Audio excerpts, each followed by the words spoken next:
سب سے زیادہ انسان اپنے لیے جو دعا کرنا چاہتا ہے رزق کے لیے، جی، اور اتنی سادہ سی دعائیں ہیں رزق کے حصول کے لیے، جیسے قرآن حکیم میں آتا ہے وَارْزُقْنَا جی، وَأَنْتَ خَيْرُ الرَّازِقِينَ، آپ ہمیں رزق عطا کر دیجئے اور آپ بہترین رزق عطا کرنے والے۔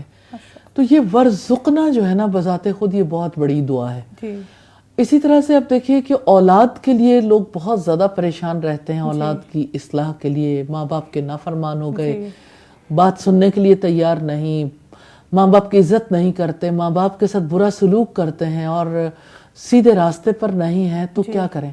میں ایک سادہ سی بات بتانا چاہتی ہوں، کیونکہ نبی صلی اللہ علیہ وسلم بھی اسی طرح گائیڈ کرتے تھے۔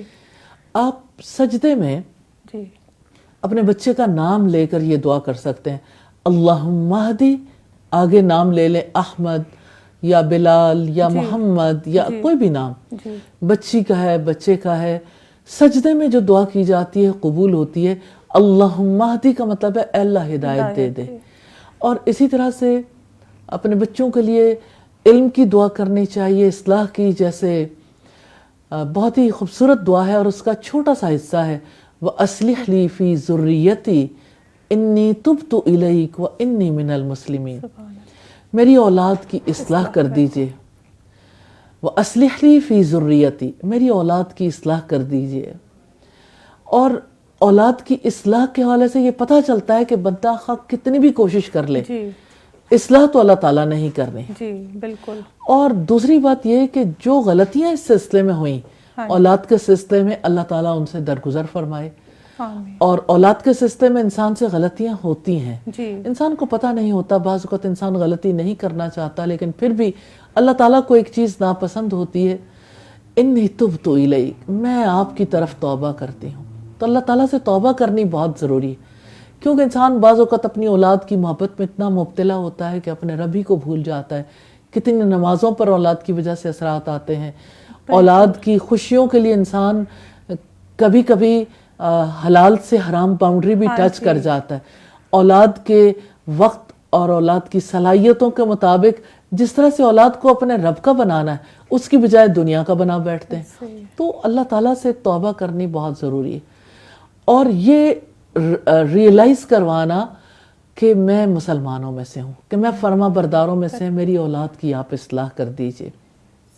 اسی طرح اولاد کے لیے جو دعائیں کرنی ہیں، اس میں اولاد کے لیے اللہ تعالیٰ سے علم ضرور مانگنا چاہیے، دین کی سمجھ ضرور مانگنی چاہیے، اولاد کی دنیا اور آخرت کی بھلائی کے لیے دعا کرنی چاہیے، ان کے بہترین رزق کے لیے، اولاد کی اولادوں کے لیے دعا کرنی چاہیے۔ اللہ تعالیٰ توفیق دے ہمیں کہ ہم اپنی اولادوں کے لیے اتنے مخلص ہو جائیں کہ ان کے لیے اپنے رب سے دعائیں مانگیں اور سجدوں میں دعائیں مانگ سکیں۔ اسی طرح سے کتنی زیادہ ضرورت ہے اس بات کی کہ انسان اپنے اعمال کی قبولیت کے لیے دعائیں مانگے، اور پھر اپنے والدین کے لیے دعا مانگے، جیسے رب ارحمہما کما ربیانی صغیرا، اے میرے رب ان دونوں پر اپنا رحم فرما دینا جیسے انہوں نے بچپن میں مجھے پالا تھا، محبت کے ساتھ، شفقت کے ساتھ۔ اسی طرح سے اب آپ ان کے ساتھ شفقت کا معاملہ کر دیجئے۔ اور اسی طرح جیسے دعا جو حضرت سلیمان علیہ السلام نے کی تھی، ربی اوزعنی، اے میرے رب مجھے قابو میں رکھ، مجھے توفیق دے، ان اشکر نعمتک التی انعمت علیہ، کہ میں تیری ان نعمتوں پر تیرا شکر ادا کروں جو تو نے مجھ پر انعام کی ہیں، وعلی والدیہ، اور جو میرے والدین پر انعام کی ہیں، وان اعمل صالحا ترضاہ، اور یہ کہ میں ایسا نیک عمل کروں جو آپ کو پسند آ جائے۔ تو دعا تو مومن کا ہتھیار ہے، سہارا ہے، دعا ہی تو عبادت ہے۔ الدعاء هو العبادہ، رسول اللہ نے یہی فرمایا تھا، دعا ہی تو عبادت ہے۔ تو دعا بہت بڑی عبادت ہے، دعا بہت بڑا ہتھیار ہے، دعا ہی سے بندے کو توفیق ملتی ہے۔